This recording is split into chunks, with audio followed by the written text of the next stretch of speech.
Welcome, everybody, to Radicalized Truth Survives, episode 143. My name is Heidi Kuda, and today Jim Hi-Fi and I are interviewing our friend Dietmar Pichler. He is a disinformation analyst who's been paying close attention to events in Ukraine, and he's going to talk to us about how Ukraine just showed the world how democracies should function. Have a listen. Welcome back to Radicalized Truth Survives, Dietmar Pichler. We are so happy to have you here with us. Our friends know you as a disinformation analyst based in Vienna.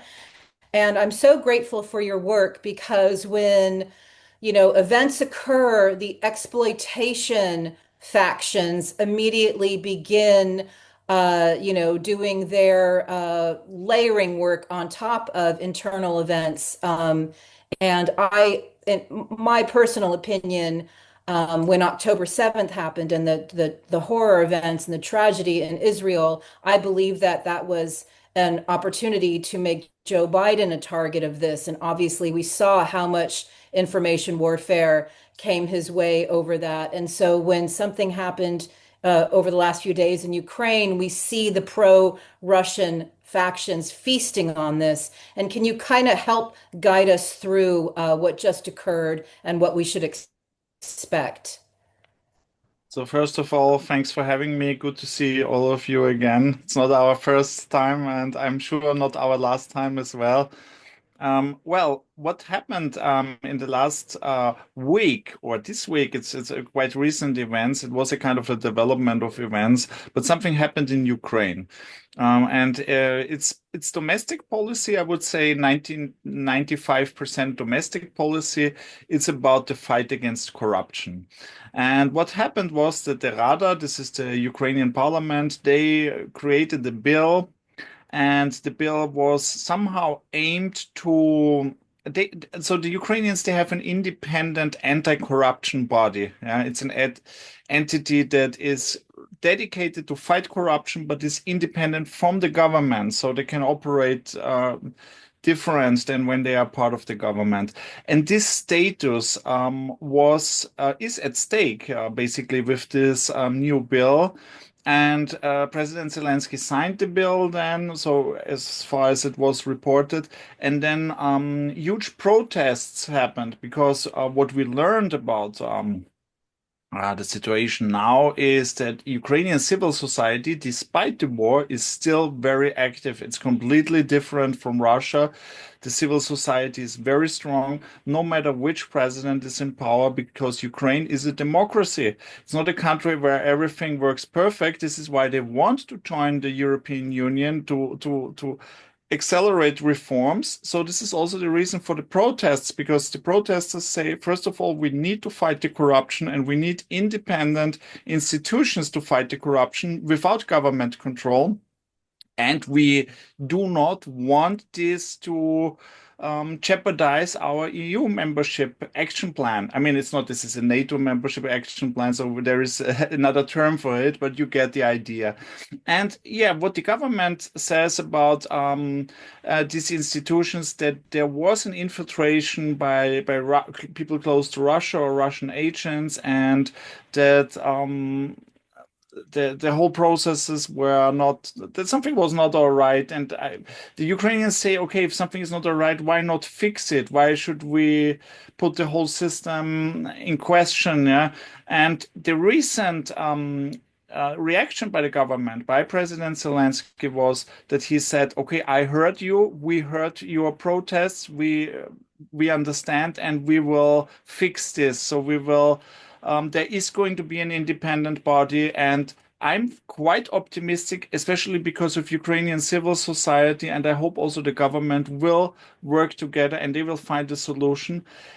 This is the reason why I said 95% domestic policy, of course, because it's important for the European Union access and also for the international partners, including the United States, because when they support Ukraine economically, but also military-wise, the fight against corruption is very important because you want to know where your support goes.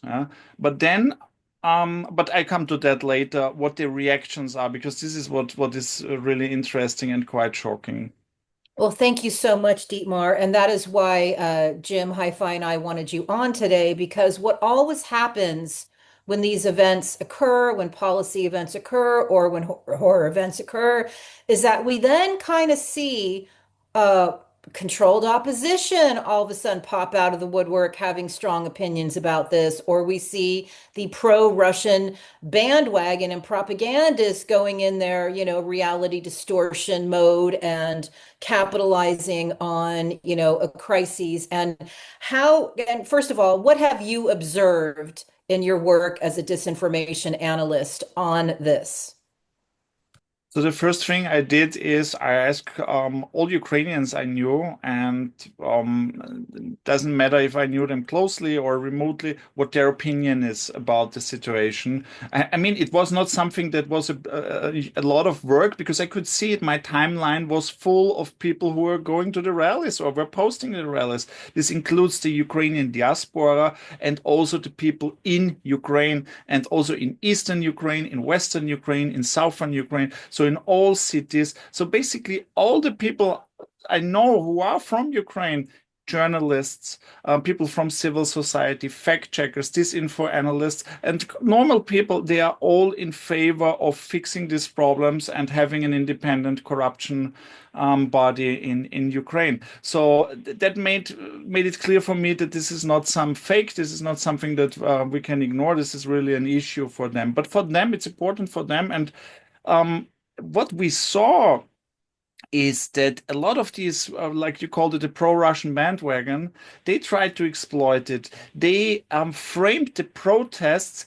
anti-Zelensky protests. But when they do this, they don't understand how Ukraine works. Because since 2014, I was several times in Kyiv and in other cities. Every time I was there, I saw a rally, and it was about something specific always. I saw a rally for small enterprises, so they have better, I don't know, some improvement policies about small enterprises. I saw a rally about the situation of the Crimean Tatars. It was, of course, aimed at Russia, not at Ukraine, because Ukraine has not done anything quite wrong in that regarding that. I saw a rally about eating less meat. So they have a vegan movement, they have pro-animal movement there, yeah, like we see in the West, no difference. And and I saw a rally against some tax reform, which was in front of the tax office. And then there is about the unions. And you have everything, and it's specific. And what I want to say about this is it's not a rally against President Zelensky in the sense that they want him removed. I mean, there's also opposition, but these are people where many of them, I'm 100% sure, voted for President Zelensky. I also asked a lot of them, yeah, I voted for him. I don't think he's a bad president, but this is not good. I don't support this. We need to take care. And we are also not sure who is influencing him that he made this decision that we are not fond of. And so this is the reality. But what they show in Russia today, and what they show in all these pro-Russian troll farms and sources, there is an uprising against Zelensky. And finally, because what is the conclusion? They want to frame the protesters pro-Russian. And this is completely crazy because they are, I mean, you see a lot of different people. You see veterans there, you see young students there, you see people that look more like punks, but you also see people in uniforms, very patriotic people who fought at the front lines. So all these people have in common that they absolutely are not fond of the Russian invasion. Nobody is in Ukraine. And so this is completely misleading. And what they want is that they want to secure the European path. This is completely the opposite of the path towards Russia, of course. Can I just say it sounds a hell of a lot like democracy to me. I mean, that that sounds like an incredibly healthy scene to me in terms of politics, right? I mean, obviously there's it's at war, there's all kinds of extenuating factors. But it sounds like a hell of a lot more of a democratic government and civil society than we have in America at the moment. Um, So, all I can say is, and by the way, I was, thank you for all of that because I haven't been as familiar as I should be, but I saw Zelensky's response publicly, and I was thinking to myself, my goodness, I he heard them, and he's going to do something about it. What's controversial here? That is how it works. So anyway, I just, in order to maybe frame this as a question, what is your observation in terms of the comparative difference between, how the US is functioning right now and Ukraine? So first of all, thank you for your statement because it's very important. I forgot to say one thing. I I mean it's a problem, and what we see is now it's an issue, yeah. But on the other hand, I'm quite thankful because I'm so proud of the Ukrainian societies and our European brothers and sisters there because we see it's a vibrant democracy. Despite the war, everybody is on the street. And I forgot to mention because there's so many things to mention. The media, very critical media. We have a lot of media outlets who reported critical, and even a media outlet that is connected to the president's bureau because it's part of this big project United 24. Even they published some critical things about it, and this is a very good sign for Ukraine. So if they manage to solve this issue, then we have then we have a lot of materials to fact check if anybody claims that Ukraine is a dictatorship, because no, after what we saw the last days, it's absolutely, I mean, the people protesting on the street, this is what the Kremlin is very much afraid about. They have a problem exploiting it because on one hand, they like when somebody says something against Zelensky. On the other hand, people on the streets in the war, everybody understands this would be impossible on that range in Russia. But I want to mention one more thing. Sorry, I need to check. I made the note here because I'm so bad in remembering names. There was one person, and you asked me about the United States, and there was already a reaction, and I wanted to ask you about one politician. Marjorie Taylor Greene is probably who you're looking Yeah, for. yeah, I thank you, your thank you. It's response. such, That, yeah, that's yeah, why I thank you. called you, Dietmar. When Thank, you quote tweeted her, I was like, this is I got to get him on.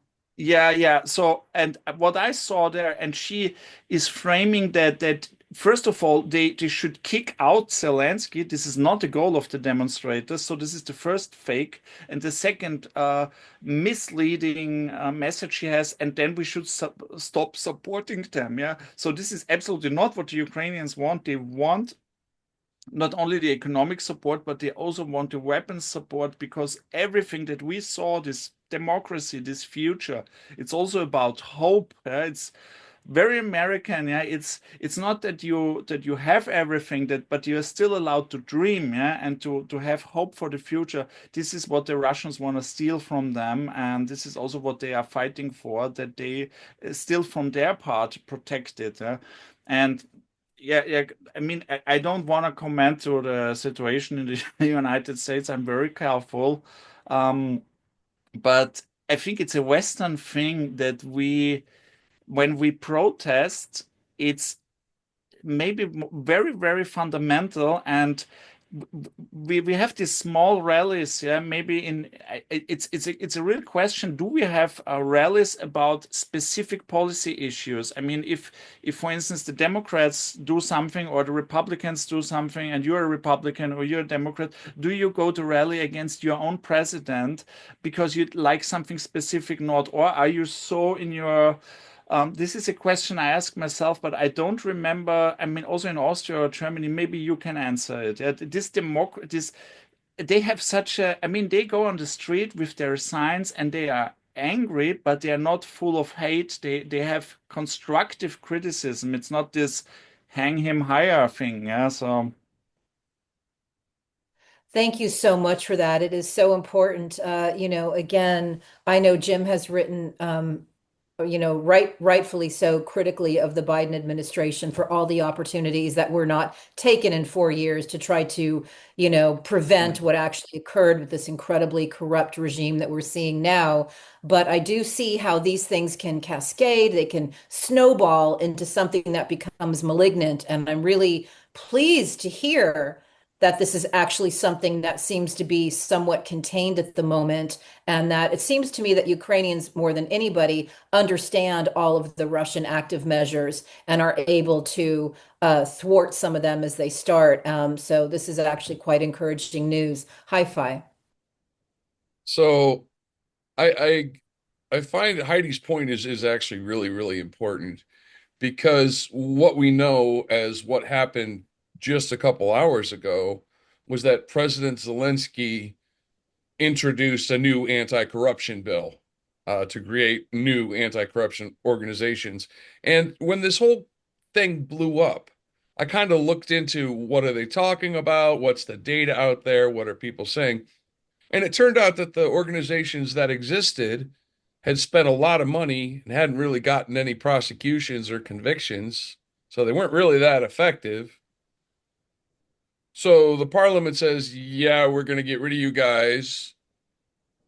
All these Russian voices jump in, like Rep MTG, and runs their mouths, right? They run their mouths, and then Zelensky catches them out with, well, here's what we're going to do instead. But he gave them that window of opportunity to hang themselves. What are your thoughts on that? Yeah, the strategic communication.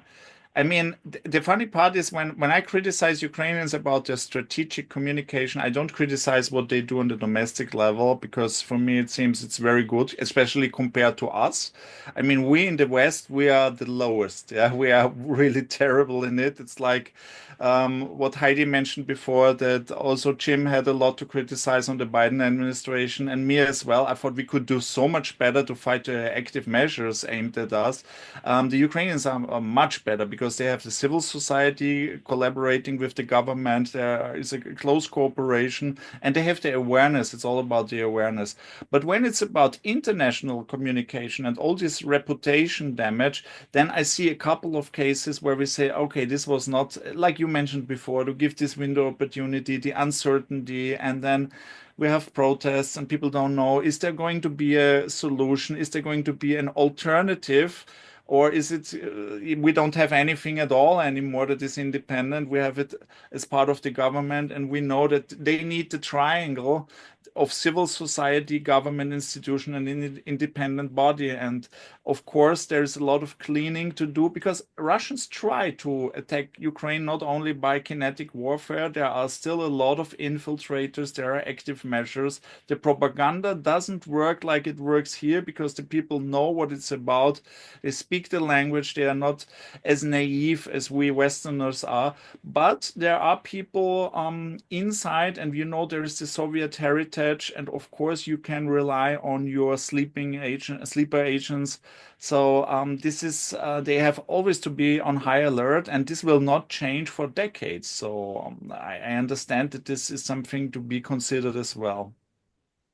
Thank you so much. One more question from me, and then if you guys want to wrap it up. Dietmar, we're so glad you're here with us to clarify this. This is not something that is easy or intuitive for a lot of people from the outside looking in, and so your expertise is really, really valuable to us.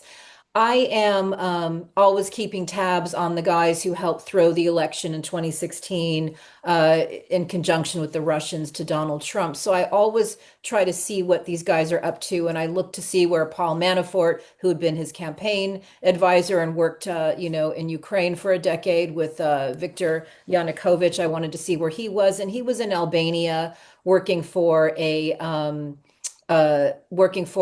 former prime minister who was trying to run for office again. And this guy currently, right now, this week, is in a corruption trial for charges about, a real estate deal that benefited his son. And this particular politician who lost in the May elections, by the way, he's banned from coming to America, and he thought hiring Paul Manafort et al. Might change that. He's also banned from the UK due to alleged corruption.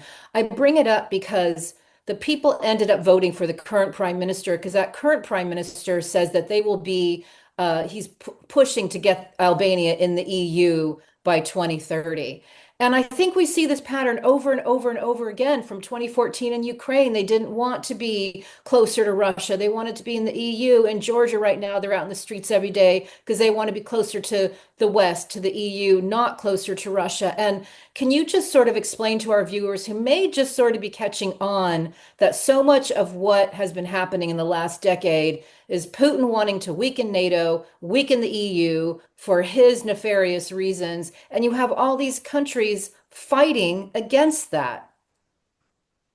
Yeah, it's exactly, this is exactly what it is. It was a very, very crucial point in 2013, 2014, during what the Ukrainians, they call it the revolution of dignity. It started as the Euromaidan. It was about access to the European Union. And this is why Russia attacked. This is something even I need to remind myself a lot more, because then we had all these other things and they were defending themselves against the covert Russian invasion of the eastern parts of Ukraine. But what was really the starting point was the horrific reaction by the Russian Federation on the dream of the Ukrainians to become closer to EU. There was not even a talk about EU membership back then, but become a partner of the EU.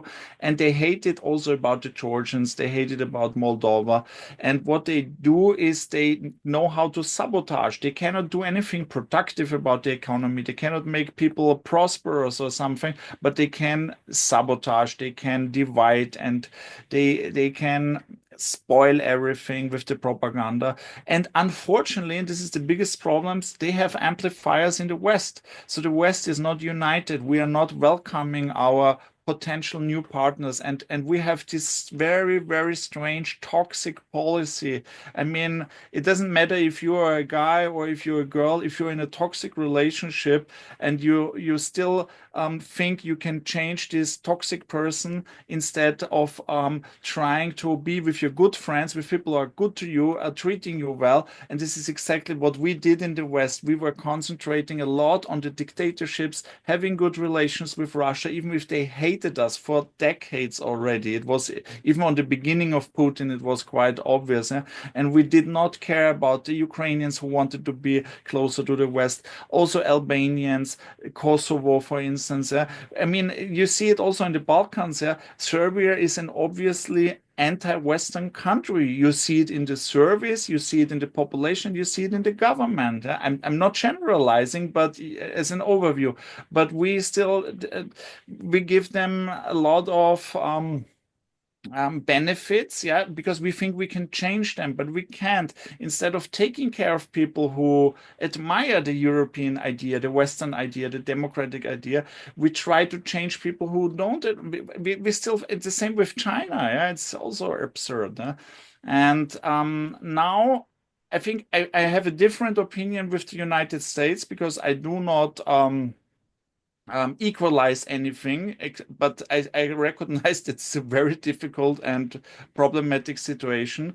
But of course, if somebody is hostile, and hostile also towards European integration, I don't think it's necessary to be super polite then and try to appease, yeah, this whole appeasement thing. And we should say, no, we stand for our values, we stand for our European Union. If you want to deal with it, then you have to also play at our rules. Thank you for that, gentlemen. That was very helpful to me, in a whole number of fronts. And, I'm glad really to hear your perspective from, uh, uh, about this, because I see the protests and my first reaction is, well, it looks kind of like democracy to me, but then, we've got all of this going on. So I think it's really important for people to understand it. So thanks again. It's very important that when you have protests, that I mean, they can be heterogenic, yeah, in many, for instance, the protests in Serbia, there is so much reporting that they are super democratic, then others say they are nationalists. I think it's it's so many things anti-government that there are some are very religious, some are not religious at all, and so you have very pro-Russian, then you have pro-European people there. So I have no clue what is their general stance, but I'm skeptical about these protests in Ukraine. I can say they're very good people, and they have a very clear cause. What they are. I mean, it's every time there are also strange people joining because we know we have the what they call provocateurs. Yeah, but yeah, I'm really confident and sure that it's going to be fine. Yeah, so I'm quite optimistic. High Just, just fidelity. just to wrap up, currently the EU has seized around $300 billion of Russian funds. Um, it seems like, given the war crimes that Russia has engaged in Ukraine, given their obvious hybrid warfare attacks, which is really just warfare against countries like Lithuania, Moldova, Romania. I mean, the list could just endless, basically. Um, that the EU should just start forking over the money so Ukraine can buy weapons and smash Putin. That's all.